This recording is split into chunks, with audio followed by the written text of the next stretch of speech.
EU and NATO leaders have condemned a Russian drone crash into a residential building in Galați, Romania, which injured 2 civilians and triggered a fire.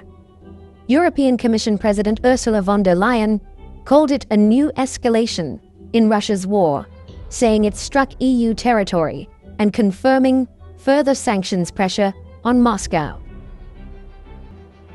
European Council President Antonio Costa called the incident reckless and a violation of Romania's airspace and international law.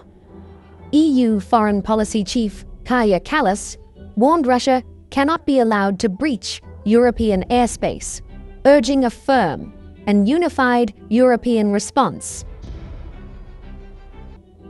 NATO Secretary-General Mark Rutte condemned Russia's actions as reckless and said the alliance is in contact with Romanian authorities.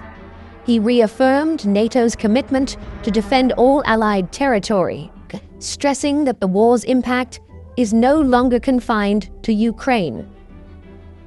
Other European leaders, including Poland, France, Ukraine, and Moldova, also condemned the strike, while the United Nations warned of escalating risks and called for de-escalation amid growing regional tensions.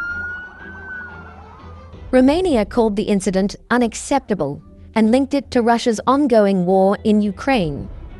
The government has summoned the Russian ambassador and said it will strengthen air defenses with EU support.